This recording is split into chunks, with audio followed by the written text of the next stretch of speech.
Hi, I'm Kyle, a tired therapist. And I'm Jackie, also a tired therapist. And together, we are Two tired therapists. Welcome to the pod.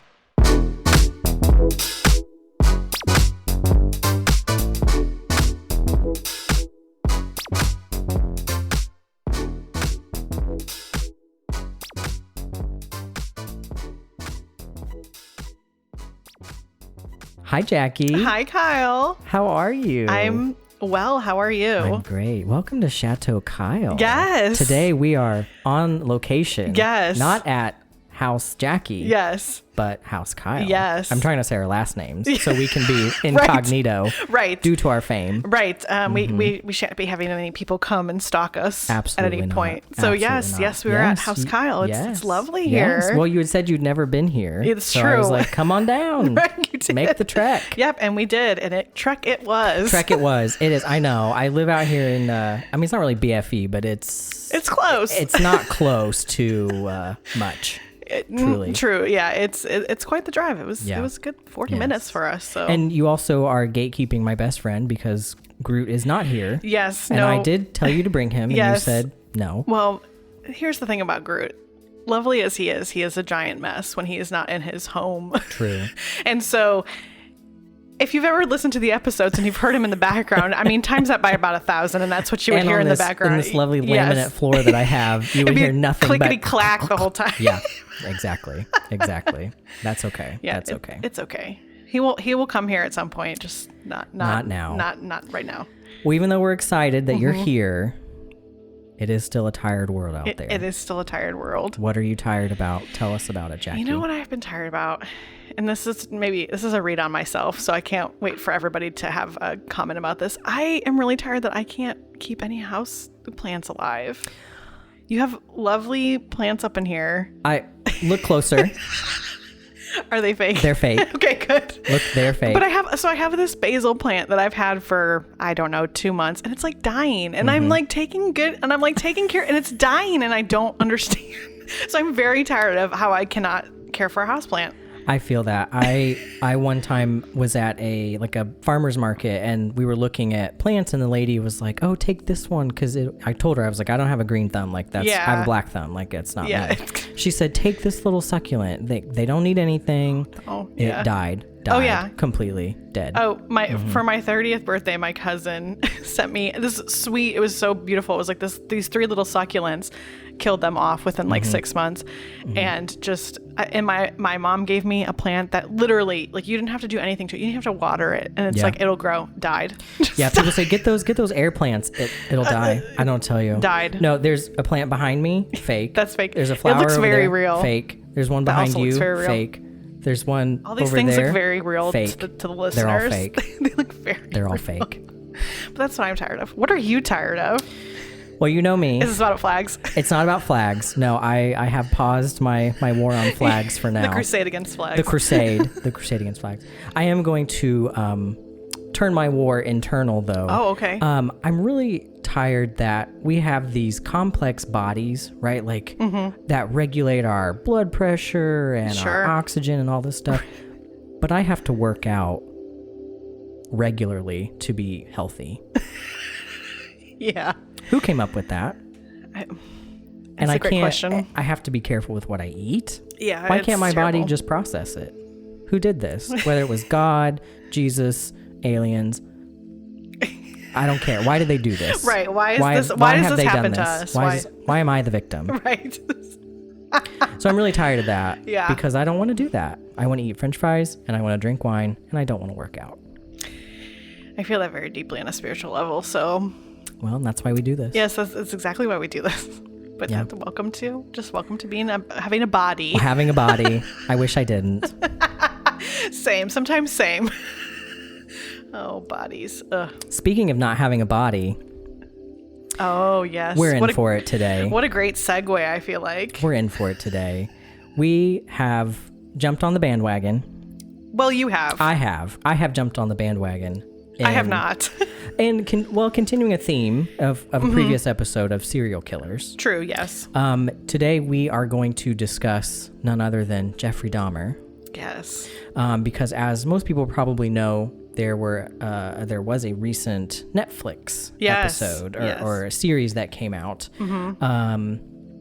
about his life, and so I watched it in preparation for this episode. You did. And as well as another series that came out, more of a documentary called I don't remember what it was called, but like tapes, the Jeffrey Dahmer tapes, confessions, I feel like they have conversations with a killer. They have so many of those tapes now. Like they have the John Wayne Gacy one. Right. They had I started watching the Ted Bundy one because you were like talking about Ted Bundy. Yeah. I need to finish it. But now I feel like that's like the new Netflix thing, is they have tapes on all these people. But yeah, well, I think Netflix is trying to get into like the documentary, because they are turning into a documentary app, I guess. Because so the Dahmer monster, the Jeffrey Dahmer story, which is the like, I don't want to say it's fake, because some of it is true. It's probably dramatized. It is dramatized, but the conversations with the killer, the Jeffrey Dahmer tapes, those were like actual conversations, and from that. So I watched both of them in a preparation for this episode, and we got a lot. We got a lot to get to, Jackie. Well, and I should preface that I've watched nothing of this, right. So this is going to be real fun. Yeah. I do a little disclaimer for this. We are not going to, I guess I am not going to fully discuss everything he did. Yeah. Or are we excusing his behavior because of mental health? This is purely for entertainment purposes. There's also some listener discretion because it gets a little gross. And there may be a little trigger warnings. Don't send us an email, please. Don't. You have been warned. We probably won't read it because we haven't even probably been in the email, but probably not. Don't send us an email. And then there are some spoilers. So if you haven't watched either of these episodes on the Netflix, make sure that you pause this, go watch them, and come back. So Jackie, what do you know about Dahmer? What do you know about him? Yeah, Anything? I know of Dahmer. I know because I think when I was in grad school, I talked about it on another episode where we had to do one of my classes. We had to score psychological testing of famous serial killers and or famous like people who'd committed a crime, and I'm pretty sure Dahmer was in that class. Like I forget what, I think so. And of course I know he's very famous for chopping people up and eating them. Sorry, I'm just gonna be very blunt about it. Put it out there. Like cutting people and he did it for quite some time, like years. Yeah. Although I will say I didn't realize at the time, and you can correct me if I'm wrong because I have not watched any of this. I didn't realize the majority of his victims were non-white. Oh, we're gonna talk about that. So I didn't realize that part because that's not something that like the media talks about. I will say when I was in grad school, his childhood home in Ohio went up for sale, and several of us in my cohort discussed possibly trying to buy it. Gosh. Nothing happened at this home. It was just like where he grew up, I guess. And it's like in the middle of like nowhere, Ohio or something like that. And I was like, yeah, you couldn't pay me to go there, but. Well, he did kill his first two victims in Ohio. So that might've been. Oh, it was it was actually a nice looking house. It was it was like a ranch looking house. So yeah, but otherwise I know, spoiler alert, I know he got killed in prison. I know he went to prison. I don't think he's technically a psychopath, but like I know there is some mental health stuff surrounding him, but I don't know exactly what it is. Yes, we'll have a whole discussion. Let me give you just the basics. Here are the basics. So he was a serial killer, active between 1978 and 1991. Oh, wow. Yeah. Okay. He killed 17 young men, mainly in the Milwaukee area, though he did kill his first two victims in Ohio, like I said. 14 of the 17 victims were people of color, like you said, mainly Black, African American, 9 of them. Race was a huge part of this story. However, in my research, which honestly, I could not find a lot on him. And it honestly, if we're talking about what's tired, when I would Google him, TikToks came up. So I'm over that. Let's just start there. So I really couldn't find a lot of like legitimate things. But the studies I could find said that race was not a part of his victim selection. It was more body type. Okay. And that the race was incidental, which is something Dahmer said all along. He never said he was targeting. What was his body type? We'll get there. Okay. But we're going to talk about this race question in the future. So he was caught in July of 1991 after one of his victims, or possible victims, Tracy Edwards, was able to escape and alert the police. Yes. The police were initially hesitant to be involved because Dahmer said they were homosexual. Yes. And it was the 90s. Yes. So gays were... We can't say that. Don't say gay. Don't say gay. Hashtag don't say gay. It's like Florida now, I guess. And many other parts of true. Another major part of the story that we'll talk about, hopefully, is that, how the homophobia and things in the 90s played a part in him being able to continue to kill people. I feel like that's kind of similar to Gacy's stuff, too. Remember? Because, no one wanted to, really, go into it because they didn't want to, talk about gay people. The gay stuff. Yeah. Yeah. Who does? So, what happened was, though, when they took Tracy back, they found some Polaroids that Dahmer had taken of the victims, and this is what resulted in his arrest. So during the investigation of the apartment after he was caught, this is where it gets kind of gross. I just want to throw it out there. They found 4 severed heads in his kitchen, 7 skulls in the bedroom closet, blood droppings, 2 human hearts, a portion of an arm muscle, a frozen torso, human organs and flesh, 2 full skeletons, a pair of severed hands, 2 severed and preserved penises, a mummified head, and a 57-gallon drum containing acid with 3 more dismembered torsos in varying stages of decay. Now, I will say, and this is something we'll get into later, is that he devolved quickly. So the end was rough. Yeah. He didn't really start out this way. After he was caught, he confessed to all 17 murders. He never tried to deny it. There is some uncertainty with his second victim. I believe it was his second, Stephen Twomey, because he was blackout drunk and didn't actually recall murdering Stephen Twomey. He woke up and he was dead, but they were in a hotel together, so... He was found guilty of 16 counts of first-degree murder in 1992. Oof. Those were all life sentences. Sure. He was not convicted for the second victim, Stephen Twomey, because he had blacked out. And in the state of Wisconsin, you have to prove with a reasonable doubt that you did it. And because he didn't remember, they couldn't do that. They also did not get him for the attempted murder of Tracy Edwards, the last victim.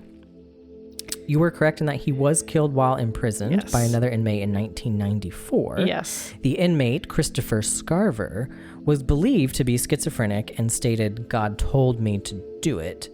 However, he later admitted he had pre-planned the attack by concealing it was a metal pipe, I think. Yeah.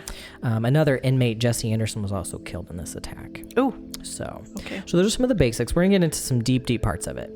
But I want to play a little game with you. Okay. A little fact or crap. Okay, love it. So I'm going to give you a statement, and you tell me if you think it's fact or crap. Okay. Dahmer ate his victims. Fact. It's mostly crap.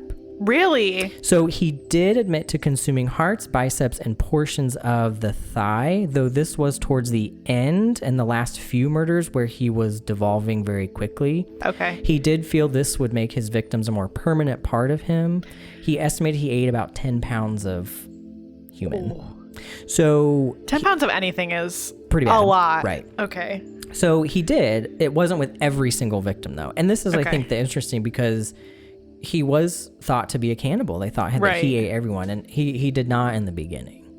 I'm not really sure why. I've heard theories of at the same time, Silence of the Lambs, I think, came out in theaters around this time. Okay. And that character, I don't remember their name. Hannibal Lecter. Hannibal Lecter was a cannibal. Right. And so there's a theory that those two things got kind of connected. Oh, okay.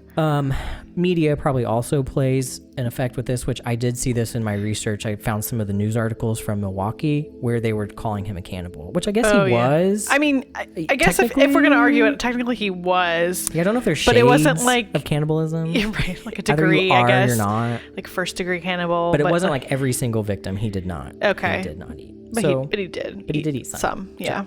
Not the whole body. Not the whole body. Dahmer stole a mannequin because he fell in love with it. That sounds true.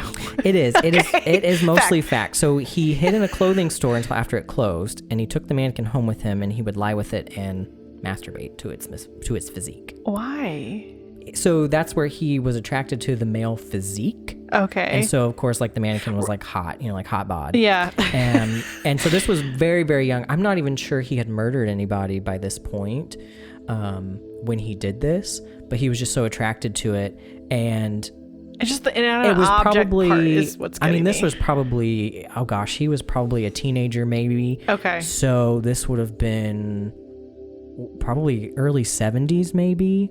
Okay. Or maybe late 70s, where really gay stuff was not okay. Right. So I think he wanted like to be with a man, right? But couldn't really find one. Right. Mannequin we're in Wisconsin, so been there. So it's a little slim pickings a little up scary. there. Yeah. So I think this was like he was able to maybe start to live out these fantasies, but of course eventually it did not go over well, because mannequins don't really do anything. Famously, they don't really don't do anything at all. Dahmer would lobotomize his victims and pour acid in their brain to make them zombies. That sounds like crap. It's mostly fact. Oh. Yeah. However, this again Gross. came later during his kind of devolving. He started with crude lobotomies where he would just like drill holes into their head. Oh my. However, he later started adding acid as well as like boiling water in hopes that it would just like make them zombies, and so they would be alive and he would have control over them. However, this actually ended up killing them, typically instantly. Right, as it would, yeah. And just keep this in your head as we continue our discussion. He was said to have attempted to adjust the dosages of the acid to find the correct level. So keep that in your head for later. Sure. As one does, I guess. As one does. Dahmer was a Satanist. I think that's crap. Probably crap. I could not confirm nor deny. So we're not sure, but we're not sure. He is often likened to the devil or being possessed, most likely due to his fascination with The Exorcist 3, the movie. Okay, never seen it, but sure. He often watched it with his victims, and he identified with how the story depicted Satan. So he never said he felt like Satan, nor was it ever confirmed that he was worshiping Satan. This may also stem from some plans he had to build an altar from the bones of his victims. Oh my. He believed this would be his like happy place where he would have total control, power, and remembrance of his victims, and also provide him with special powers, though not necessarily from the devil. Okay. So, but he, it sounds like he had, this is going to sound bad, I guess, any way I put it, but like, it didn't sound like he hated his victims. Like, it wasn't like, I'm killing you and you're done. Like, it sounds like there was kind of like a reverence almost to like them, which is a little odd too, but. Yeah. Oh, we'll get into his psychology. Don't you worry. Oh, I know we will. Worry. Police returned one of Dahmer's victims to him. True. This is true. So this is a long one. This is some shit, Jackie. I think a long time ago I read like a story or something of somebody who like, but it was like a teenager, like legit, like 14, 15 years old. Conorak Synthesymphone. Yes. I think he was a Laotian boy. Yes. He was found naked and barely conscious outside of Dahmer's apartment by 2 or 3 young girls. So Conorak had escaped while Dahmer was out buying beer. He was a big alcoholic. We'll talk about that. Dahmer returned as the police were questioning Conorak. So the police had been called. Dahmer told them we're a homosexual couple, were gays. No. And Conorak was just drunk. And even though in reality he had been drugged. They didn't think that this person was like under 18 years old. Well, he was not white. He was Laotian? Yeah, Laotian. From Laos. Yeah. So they didn't give a fuck. And then when Dahmer said they were gay, they were like, whoa. Definitely. Gay. And so, but in reality, he had been drugged, and he did have a hole in his head where Dahmer had started to lobotomize him. Oh my God. I can't remember if he had the acid poured in or not. I don't think so. I don't think so at that point. Yet. So the officers, which I've got receipts, John Balzerzak and Joseph Gabrish. Oh my, naming names. Were dicks. So Conorak was bleeding, and the young girls were like, please, like, take him to the hospital. He needs help. Yeah. They were black. They were black girls. And the cops told them to shut the hell up and butt out. Oh. I found out through my research this didn't happen in the show, the fire department was also on scene, as well as I think an ambulance, and they were saying, yeah, he probably needs to go to the hospital, but the police said, no, bye-bye, and sent them away. The police did take them back up to Dahmer. Oh, it gets better. They went up to Dahmer's apartment. They barely searched. They like walked into the room. And I think this is where there's some dispute about Dahmer killing people of color, because he was a white man. Yeah. Living in a predominantly non-white neighborhood, very low SES neighborhood. Yeah. And he was playing these cops like fiddles. And he was telling them, oh, we're gay and we had been drinking, and he gets drunk and, and blah, blah, blah, blah. Because he did this several times. He had several run-ins with the police, believe it or not. So Dahmer showed a Polaroid he had taken of Conrack earlier in a sexually compromising position. Oh, my. So the popos were like, oop, gay, gotta go. Had they have searched, they would have found a body, right? Or they would have found a head or something. They would have found the body of his previous victim, Tony Hughes, lying on the bedroom floor, just chilling, full body, just hanging out there. Oh God. So they left him with that. Dahmer went on to inject acid into Conrack, killing him less than an hour after the police left. Terrible. The police did not check Conrack's ID nor Dahmer's ID, because if they would have, one, they would have discovered that Conrack was 14. Right. Dahmer was probably like 30 around this point, and he was a convicted sex offender from back in 1988, where he molested, guess who? Conrack's older brother.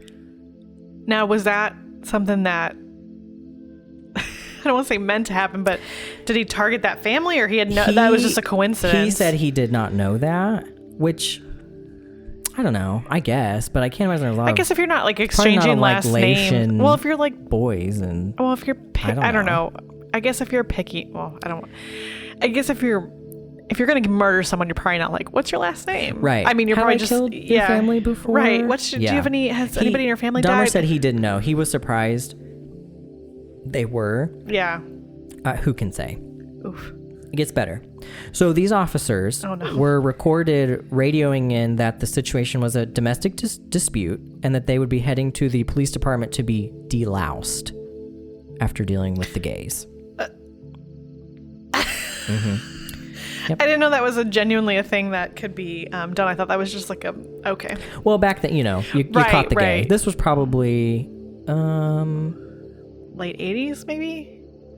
Yeah, I think Conrack was one of maybe the last victims. So maybe 90s, 89, 90, 91, somewhere around there. But you're also talking like the AIDS. Yeah, I was gonna say like that was around the time of the AIDS crisis. Started this, yeah. And this is something that we'll talk about too. Where did the homophobia play into some manipulation on Dahmer's part to know that he could say, "Oh, we're gays," and they'd be like, I'm sure." So he. We'll get there. So Dahmer went on to kill 4 more people after this run-in, and this was not his first run-in with the police. So the mother of at least, I can't remember if it was 1 or 2 of the young girls who had initially found Conrack. Her name was Glenda Cleveland. She called the police many times. I've heard this. She did not live in the building that Dahmer lived in, or at least she wasn't his like neighbor. She may have lived in the building over. I heard that there was a woman who called multiple times about to the police to him. This was her. Yeah. So she called back that night when they found Conrack, saying like, "What's going on? My daughter said there was this young boy," and she actually was talking to one of the police officers that had handled it. Yeah. And he just told her it was handled, and she said, "Did you check his ID? Like, my daughter said he looked like he was real young," and they just said like, "F you, lady." Oh, cute. So once Dahmer was arrested, our 2 officers, who I lovely like to call Ballsack and Gabitch, were later fired. They were fired. Sure, as they should have been. After his arrest. However, as you know, our white Blue Lives Matter people came to their rescue. Oh, jeez. The officers sued the firing in court. Were given their job back with back pay and given special awards by the city. Okay. Okay. Great. I have no comment. Let me tell you. So this was in both of the shows. Okay. So in the one with Evan Peters, you are mad. Like, you are like, what the? fuck? Because you know what's going on, right? Right. Well, you see, you see it from that perspective of like, there's a body in the bedroom, like they're not. But this created, essentially like a race war afterwards because, again, because people think that like, oh, this whole Black Lives Matter thing is new. No, this isn't new. No. This has been going on. Yeah. And so this particular situation really got people up in arms because they were like, if Dahmer had been black, right, they would have torn apart that apartment. Yeah. And they would have found all this stuff. Yeah. But because he was white and he was gay and I think he probably knew some of that too. I mean, you have to think about, preservation, right? I mean, I can't imagine him coming back buying beer and you're like, oh shit. I'm not justifying anything that he did or said, but I mean, like in the interest, like when you watch these shows or like you hear the, like, especially like I think about like the Gacy one, because I listened to that one. I mean, there's an interest of like self-preservation of, of I need to say whatever I need to do whatever I need to do so no one comes into the next room. Because that's how Gacy operated too. Gacy was very much like, oh, I'm an election official, I'm a block captain, and they were like, oh, we don't need to search you. I mean, like it's the same type of thing. Right. They're like, oh, this is a respectable white man. Right. Wrong. White men for the win. White men. But that's a good point. And what do you think that suggests in this? Like for him to realize I need to self-preserve would insinuate that you're doing something very wrong. You're doing something wrong. That will come back into play later. Please remember that. Okay, great. I have to remember a lot of things in this episode. You do. Great. You do. Last one. Dahmer converted to Christianity on the same day our dear friend John Wayne Gacy was executed, as well as a solar eclipse. I'm going to say that's fact because I know Gacy was executed in 94. So it is fact. Yes. Look at me. So Dahmer converted to Christianity on the same day John Wayne Gacy was executed. So the Lord was going to save him? Yeah, I guess. But at the same time, there was a solar eclipse. So if that's not an omen... That's a work of Satan. Work of Satan. I'm not here for that, Satan. Goodbye. So let's get into a little bit of the psychology. Okay, can't wait. So he did try to plead insanity. Sure, as probably any smart lawyer would tell him to do. And I can't knock it. He never said like I didn't do it. He never said I was insane. You can plead insanity and still say you're guilty. I mean, you can. Right.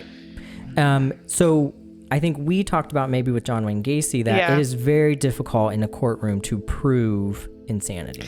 Yeah, there's a lot of things that you have to go through and a lot of testing, and yes, the number one thing is you have to basically say that you don't understand what's happening around you. Like you don't understand what a judge does, a jury does. Like that's the basis of competency. Yeah. Yes. And in Wisconsin at the time, it was very, very hard because you had to prove that one, the person did not know what they were doing. Right. What they were doing was wrong, which is mens rea. Yes. Right, from my criminal justice background. Yes. Mens rea, the guilty mind. Mm-hmm. And that he could not control his actions. Right. The actus reus. Yes. The guilty act.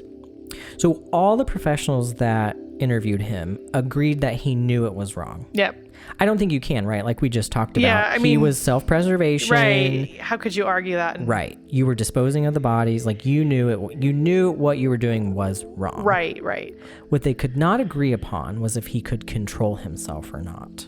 Sure. I mean, at a certain point, probably he couldn't anymore. Right.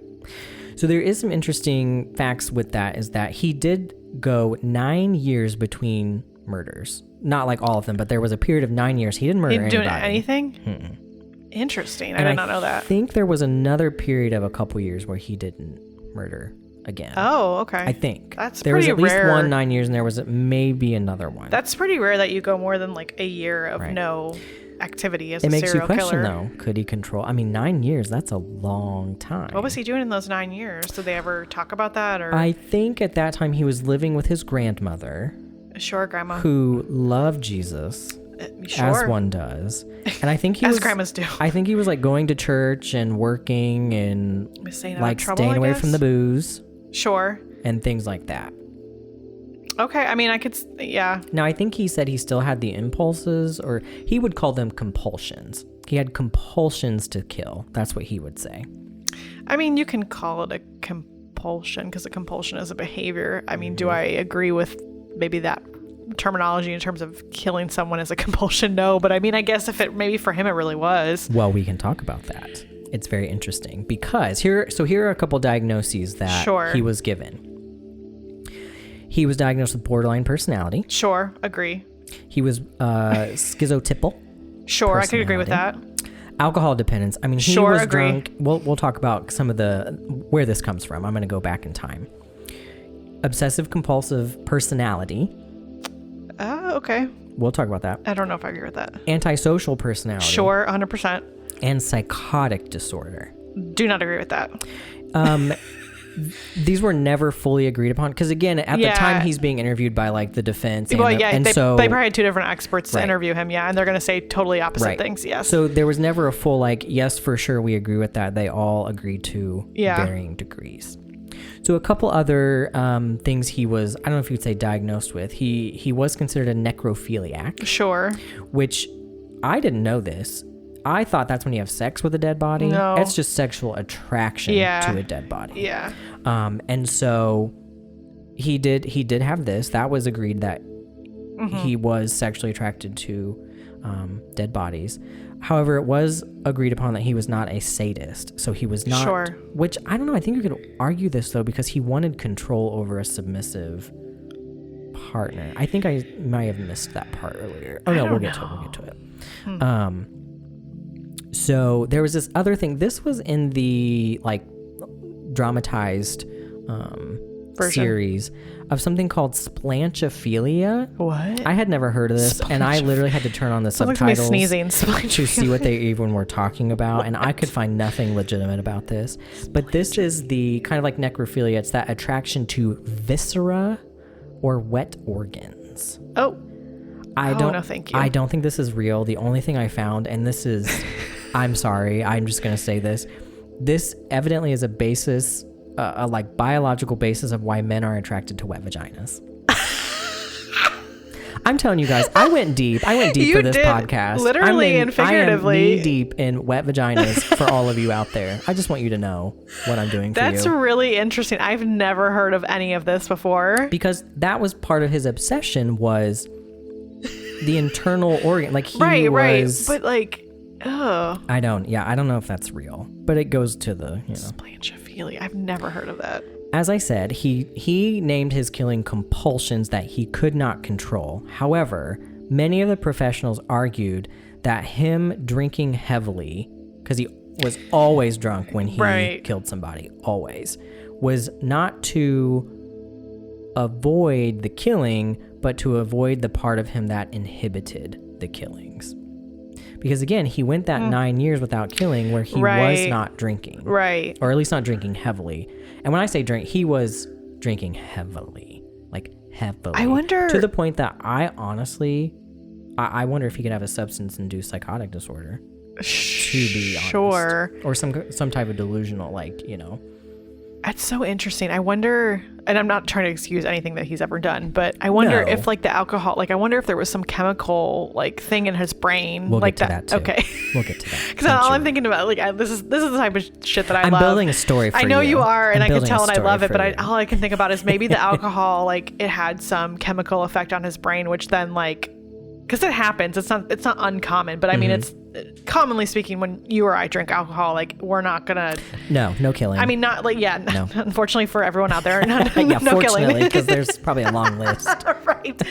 Yeah, but I'm just I just think there must be, it must interact with something, or maybe he was chemically imbalanced as it was. Anyways, go on. Yeah. He identified very closely with villains from The Exorcist, as I mentioned earlier. Never seen it, but sure. As well as Star Wars. So he highly identified with the Emperor Palpatine. Okay. And for those of you who've never seen it, the Emperor had like these yellow eyes. He bought yellow contact lenses that he would wear. And this was in the the drama. I don't know how to differentiate the Evan Peters drama. And so I was like, that's gotta be fake. He didn't do that. I guess he did. I guess he would buy them and he would wear them like when he was out looking for a victim. Hanging out. Okay. He admitted that he identified with these people, with these movies, because he had a desire to have full control over his victims so they would not leave him. Sure. I get that. And these, the Emperor he was, a galactic emperor, and he was very evil and had lots of control through fear. He was found sane in court. Not shocking. So that didn't work. It rarely does, actually, believe it or not. I think it's like super rare. The last time I think I got a stat on that, it was like 0.4% of, and like not guilty by reason of insanity cases actually go through. Yeah. It's like, hard. It's extremely difficult. It's not as common as people think it is. Now, I know when we talked about John Wayne Gacy, we talked about his brain. Yes. Dahmer's brain was not studied. Oh, the lady who took Gacy's brain didn't want Dahmer's brain? Well, interesting. Because there was I don't want to say a long fight, but there was a disagreement between his mother and his father. His mother wanted it to be studied to help understand, like, why did he do this? Dad said, nope, we need to cremate him all the way. And so I think this only went on for about 4 months, but eventually a judge said, destroy it. Oh, that's a shame. So it was never studied. That's a shame. But I'll tell you, so this was more in the Evan Peters one, but Dad was a weirdo. Dad was, and we'll kind of talk about it. I'm going to talk more about his mom because that's the info I found that is legitimate. But Dad was, well, we'll talk a little bit about Dad too, because Dad did some weird things too. Sure. So here's kind of just what happened with the majority of his murders. So he would drug his victims using some halcyon, some triazolam, which was a sedative at the time, to remove their control. Sure.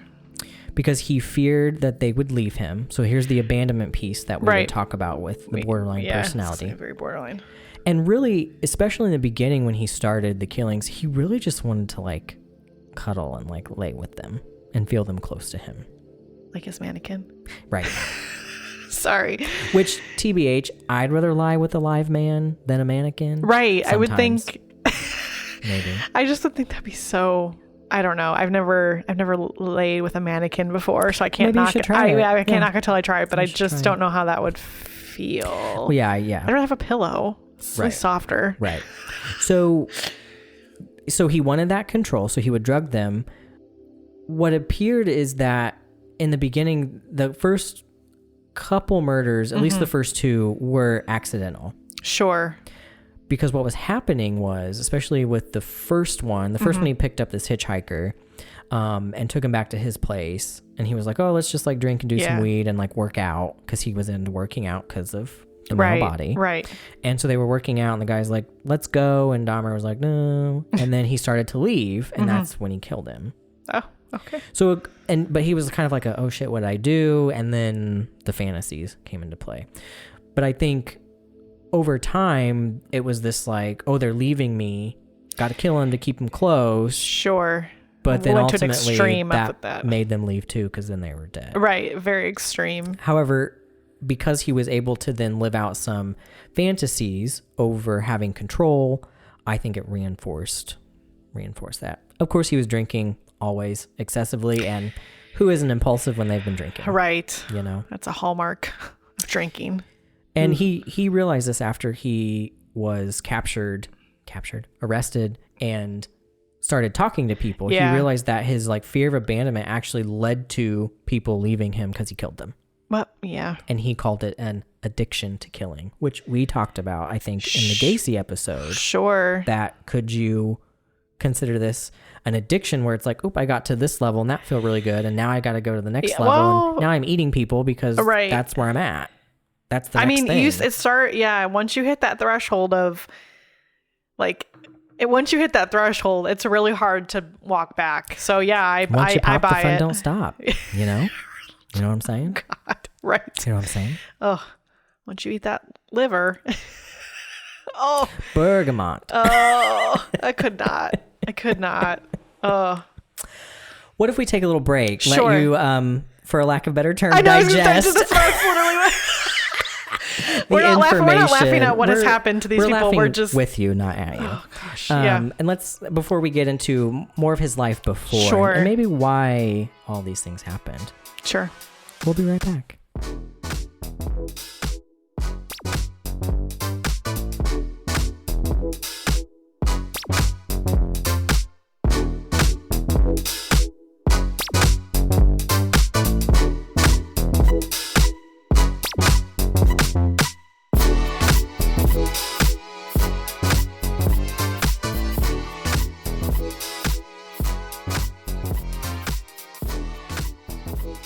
And we're back. feeling, Jackie? Are you? Ugh. I mean, we are scratching the surface. I know. There's so much shit that happens. We might end up having a part 2 of this episode once I watch it, so we can really get into it, because there was just a lot of things that happened. Oh, well, I will say producer Justin did watch the series. He did not watch the tapes, but he did watch the series and told me that I would probably enjoy it. I mean, I think for the most part, and I'll talk a little bit about the episodes later, and I'll give my thoughts and reviews because everyone cares. Yes, we do care. I feel like it was accurate for what I actually have been looking at and research for the episode. It was just dramatized. Well, I was gonna say there's just been a lot of backlash, especially from like the victims' families at this the Netflix series, because of this is not really what happened, and I get that, and I want to respect their feelings about it. But also, that's what's kind of shady. So it was Ryan Murphy that did this. Which he does like the American Horror Story. He did Glee, right? He did Glee, and he basically just hires lots of gay people and Evan Peters to do everything he does. I'm not a fan of Evan Peters personally, but I mean, I don't hate him. I'm not a big fan of him. Well, that'll come in my reviews. We'll talk about. Great. We'll talk about I can't wait to hear your thoughts. But it's like he in interviews that I saw, when people were saying like, why are you doing this? Like, like there was a lot of drama around this. Honestly, they tried to make it not happen. The victims' families, because they were like, why are you like sensationalizing these terrible things and re-traumatizing us? And he was like, I want to tell it from the victims' point of view. And to be honest, he didn't really do that. Sure. Well, and I know right after it came out, there was a huge every pop culture thing that referenced Jeffrey Dahmer, and we should take it away. And I always think of Katy Perry's E.T. lyric where it's like, well, it's not her, it's whatever, Juicy J maybe, who was like, eat your heart out like Jeffrey Dahmer, and how everybody should I think Kesha had a song where she referenced Dahmer or something like that. I mean, like, it was like, let's remove all this. And I think we look at stuff through a 2022 lens and from 10, 15, I'm not saying it was right at the time, but I mean, it just became this whole let's get rid of everything Dahmer and how terrible this was. And of course, and you mentioned TikTok and all of that. So I'm sure that I can't even imagine what's floating on TikTok with Jeffrey Dahmer. I couldn't watch him, I probably couldn't watch him, but it's like it was sensationalized, and there were a couple parts where it was told through some victim story, but I think a lot of it was dramatized, because there's one episode, spoiler alert, where it was basically one of the victims and how basically they had a relationship together. He and Dahmer did. Oh. But I couldn't find any confirmation of any of that. Sure. So there is some creative license. It was really sad, by the way. But and there was another point where Dahmer was working at a blood bank, and because he had some medical training. Oh, and he interesting. got kicked out of the army. We didn't get into that, and we're not going to be able to today. But he was working at a blood bank, and in the movie or in the show, he stole these bags of blood and tried to drink them, and it's all over his body. He has no shirt on, and it's just dripping down him. That did not happen. He took one vial and tried to drink it and didn't like it and spit it out. Interesting that he did that though, especially. So it's don't say you're telling it from the victim's point of view and then do shit like that. Doesn't Ryan Murphy have sort of a track record for kind of saying, "Oh, I'm going to make it this way," and he doesn't? Or am I thinking of somebody else? No, probably, I don't know. Probably. I don't know. They all do that. I'm not a fan of Ryan Murphy, so I don't watch his things.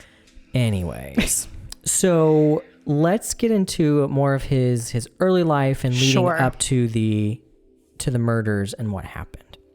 So his mother had quite the history of mental health. Oh my. Okay.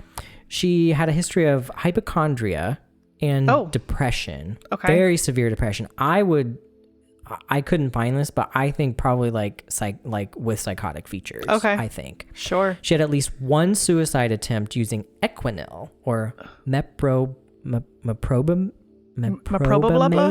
which was a tranquilizer, because back in the day you used to tranquilize people who were depressed. I mean, we did do legit ECT back then. There is also a question, I really wish I could have found out more about this, but I could not. His father tooth and nail said that Dahmer became very strange after a double hernia surgery around the age of 4. Oh, so I was curious. Hernia where? I don't know. Probably abdominal. Okay. Not really sure. Good question. I was curious though what medications what like anesthesia, because again, going back to the like, is there something that they gave him that triggered something? Yeah. I found this, I don't know if this is true. There was a possible story that part of the oddness of his behavior came from a belief that when he woke up from surgery, the doctors had cut his genitals off. Oh, but he's only 4. I know. So I don't know about that one. I wonder what he got. Now, let me skip ahead because Mom also, again, he was born in early 60s, maybe? Early 60s, maybe. Mom took some interesting cocktails of pills during her pregnancy. Well, I mean, back then people smoked and drank. This was in the show. I couldn't verify this, but I honestly would not be super surprised, right? Like if she had this history of mental health. Sure. So she was taking the Equinil, which was a tranquilizer. A little Valium. Okay. Morphine injections. Oh, my. Morphine, barbiturate injections. Oh, and sleeping medications. Oh my God, how is she not dead? That's a lot of. In the fake show, she was a hot mess. She was a hot steaming mess. Well, I'll just put it out there. For the people who are listening who may not know. I mean, that's a hell of a lot of drugs. We don't do that. We don't hardly do any of those anymore. I was gonna say almost all of them except for maybe one that. Right, like the Valium. Yeah, Valium is still something, but we don't like to. Oh, that's a lot. I'm surprised she didn't. Okay. So there's a question of, maybe that did something, Sure, in utero probably. However, there's plenty that we can still talk about. We can still trace some other things. Fear not. Oh my. So Mom and Dad, as you can probably imagine, did not get along. They fought all the time, and their relationship was the major focus and not the children. So both parents were largely absent from life. Like Mom was off being cuckoo for Cocoa Puffs. Valiumed up and barbiturated up. Having a good time, sleeping, taking naps mostly. Dad was emotionally unavailable. He was a scientist, probably on the spectrum. Okay. Sure. I don't know much about I don't know much about his it was parents. like, it was like the 60s and it was like good old boys. We're good old boys. So there was, his dad said that Dahmer was always interested in dead animals from a young age. Oh. He was oddly thrilled, in quotes, when he would watch his dad remove like animals from under the house, like dead animals that got in there. And he would collect the bones, he would collect insects and preserve them. That is so odd. This is where it gets weird. His father helped him perfect this preservation method because he noticed he was interested in this. So he taught, because he was a scientist. Yeah. Dad was a scientist. And so he would help him. They would collect roadkill together. They would dissect the bodies, strip the fur, the hide, bleach the bones. Oh my. So that Dahmer could collect them. Dahmer said he never actually killed live animals. He would only find already dead ones. And that seems killing the legit. Animals is a red flag. Oh, yeah. Red flag. Red flag. So he began drinking at the age of 14. Oh, that's which young. I'm always so interested because I don't even think I knew what alcohol was at 14. Nor did I know where to get it. No, me either. So he was boozing up at 14. And I'm like boozing. He was... Oh, yeah. He was drunk all the time. At the same time, also realized he was gay. Yeah, well... He admitted to having fantasies about dominating, controlling a submissive partner in his mid-teens, which gradually evolved to a focus of just the torso, again going for that physique. Sure. Which then intertwined with his desire of dissection. And we talked about in the John Wayne Gacy episode, that mixture of sex and violence is a big no. So I was waiting for you to say where's the violence come in? Here it is. Ooh. Now, at the age of 16, he had planned to attack a jogger to play out some of these fantasies he had. Oh. The jogger, by the grace of God, did not jog that day. Okay. Which, going back to when I'm tired, maybe it's not so bad I'm not exercising. You don't want to be picked up by a Jeffrey Dahmer impersonator. So he didn't actually get to do that day. Wow. Okay. But so this is around these times, these fantasies are all playing out, right? He's got this intertwining of like, I like to dissect dead animals, that like splantrophilia, whatever. Like he liked the organs. He liked how they felt. He thought that was so cool. Oh my God. All I can think about is when you say this stuff is like, do you remember like when you were in like middle school and you had to like dissect something for science class? Did you guys have to do that? A pig. And all I can think frog and a pig. Yes, all I can think of is like how gross that was. So personally, that's what I thought. But in the Evan Peters show, they show him in like high school dissecting a pig, and he was like all about it, of course. All I can think of was a smell. And in the show, he asked to take home an extra pig to do like his, own fun thing, which they let him. I don't know if that was true, but maybe. No, thank you. So around 1977, 1978, where he would have been about 18, his parents got a divorce after mom had an affair. Oh.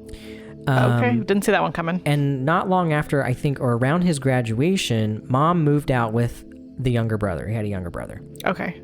And he recalled feeling abandoned by her. Sure.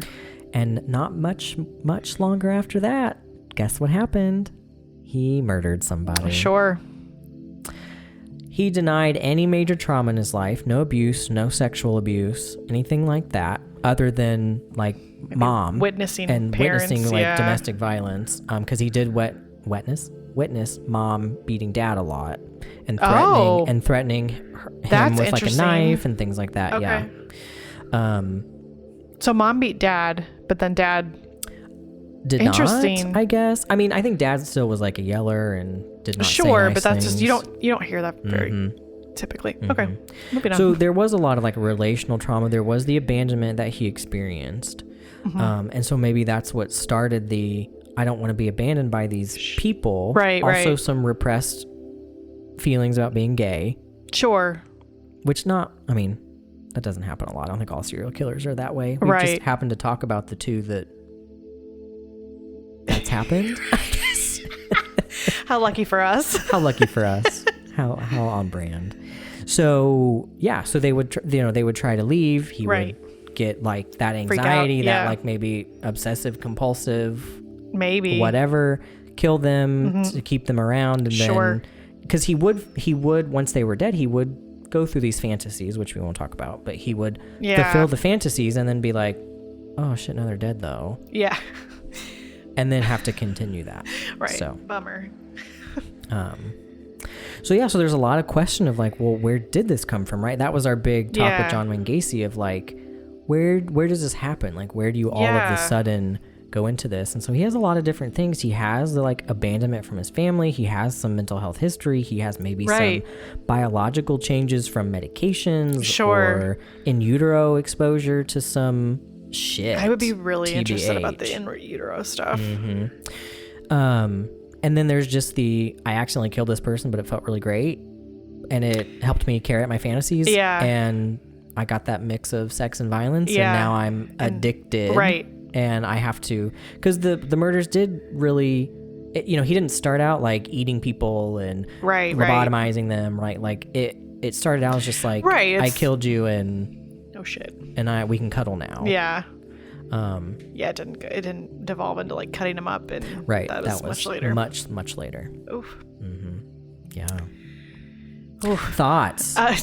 I mean, again, that was I know we're surface. Scratching the surface of this person, like, to your disclaimer, like there's just you and I can't like make a whole person or like make a whole case conceptualization in like an hour episode of the show.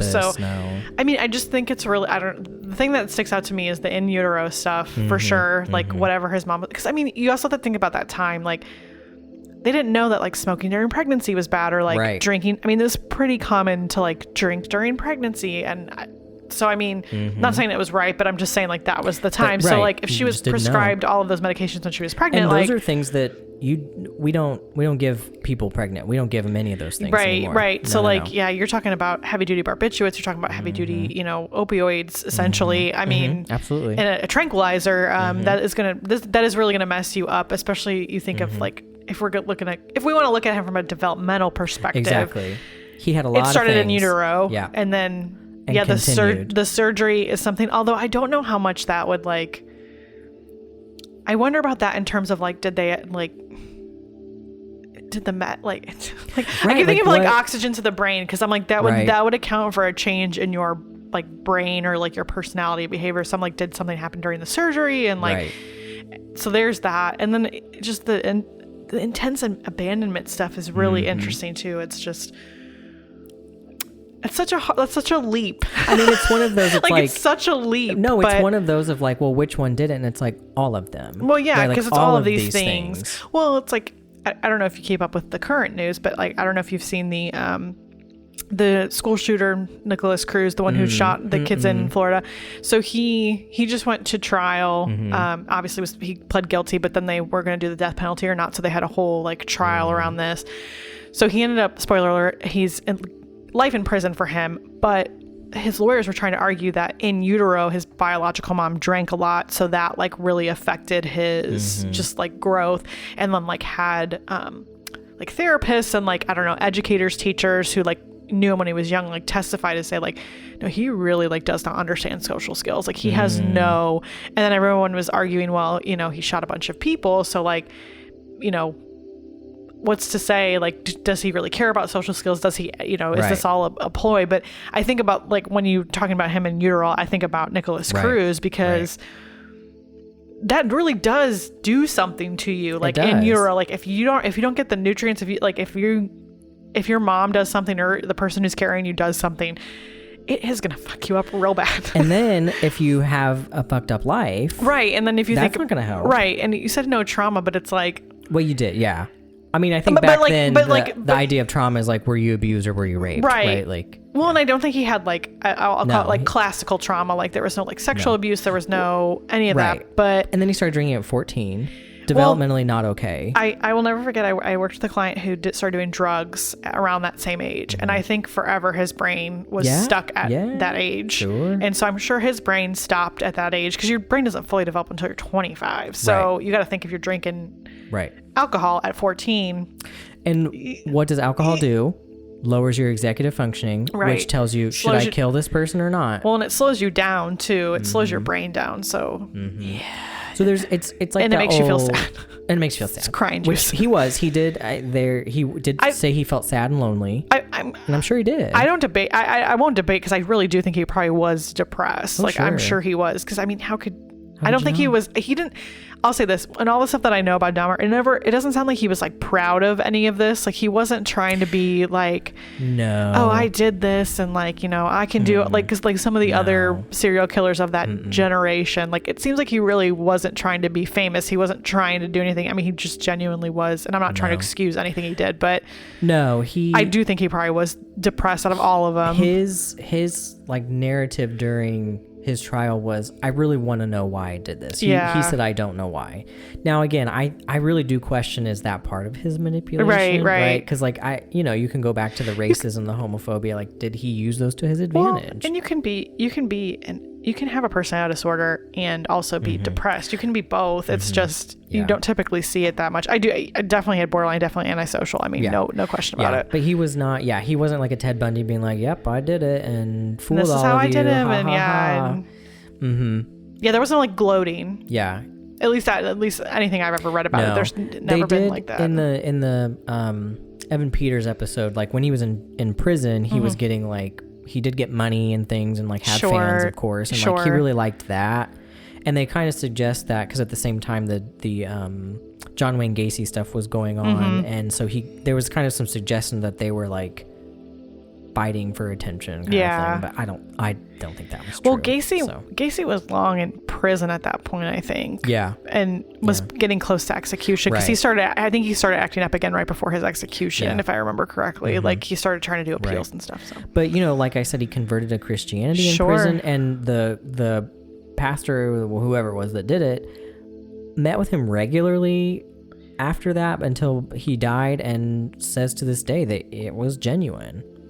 I don't know. Like, again, I still am like, was it, or was it the long con? Like, was he just like... Yeah, but what would be the gain? That's the thing. You always say that when you think about like personality disorder, you have to think about the gain, and I don't know what the gain would be for him to... Controlling people? Sure, but he like, can look at this pastor and say, you're coming with me for a week and you think I'm really doing this.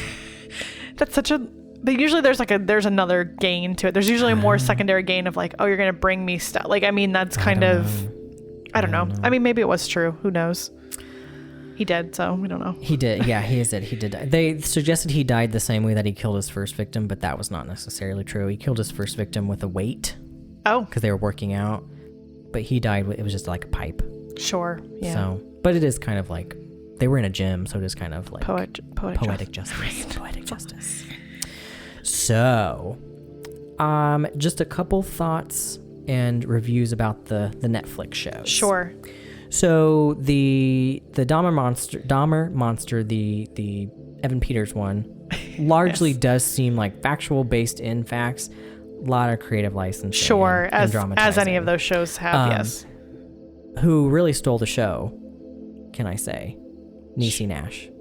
Is she the neighbor who she calls? Was the neighbor. Yeah. So I found out she's really an amalgamation of two of the neighbors. So sure. She's of that. What was her name? Glenda Cleveland.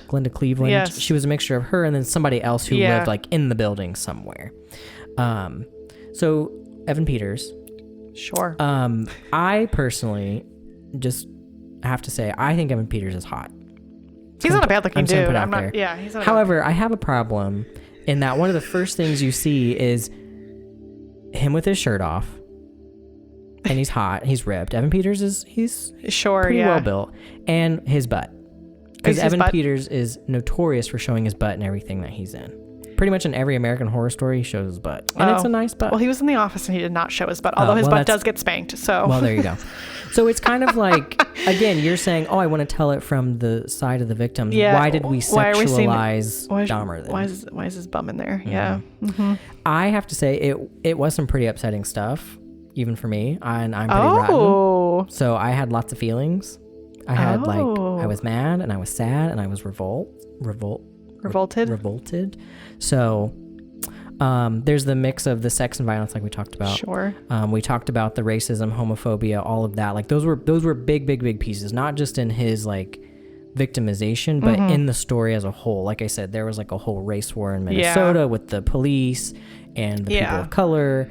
And it, like I said, it was at the time of the AIDS crisis. So you have to wonder, like, why do we look back and say, like, he was a cannibal or he was this or he was that? Like, what was going on? Sure.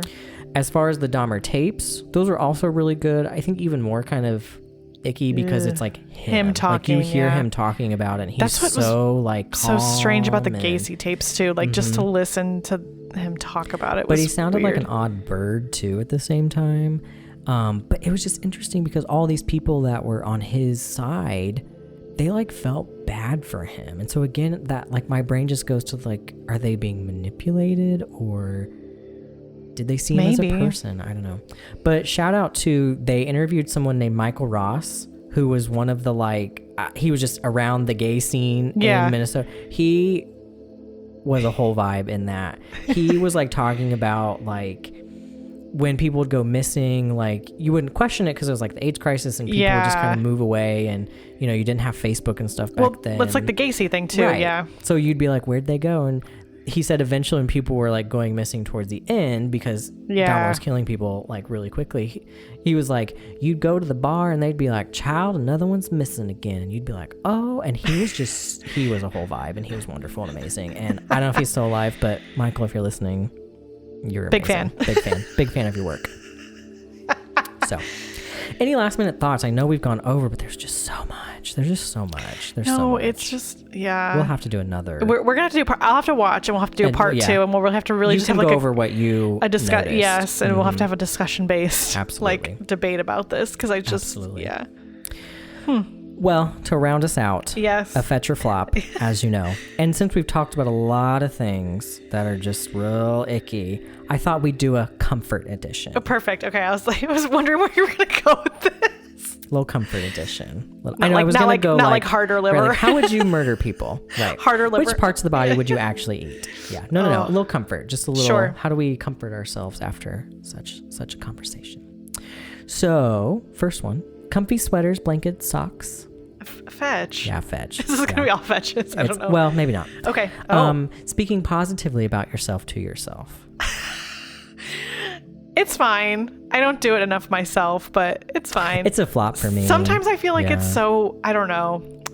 I don't mean to be, I don't know, rude to anybody who does this to themselves, but I think it's so weird to talk to yourself in a mirror and be like, you're beautiful. That's exactly what I was thinking of when I wrote this. You're precious. Right. And you can do it. You're smart and you is great. I mean, like, you is kind. Like, you is smart. You is impotent.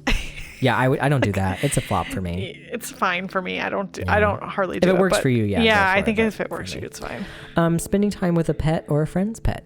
Oh, Fetch. Fetch. Yeah, my friend Groot. Yeah. I think he thinks you guys are dating. Eating good food for the soul. Oh, Fetch. Yeah, Fetch. What would be your go-to? Oh, mac and cheese. Oh, mine would be Taco Bell. Oh. Yeah. Spicy potato soft taco. Oh. Yeah. I haven't eaten Taco Bell in a very long time. Oh my gosh. What's wrong with you? I don't like Taco Bell. And the last one, murder people so they don't leave you. Oh, that's a big flop. Big flop. Don't do that. We here at Two Tired Therapists do not condone the murder. We don't endorse murdering people for any reason. Even if we talk about it. It's we're not going to do that. Don't do that. Well, we hope you'll join us at our next episode for something fun. Who knows? It's a surprise. We like to surprise. But just make sure, friends, that you're staying tired and petty.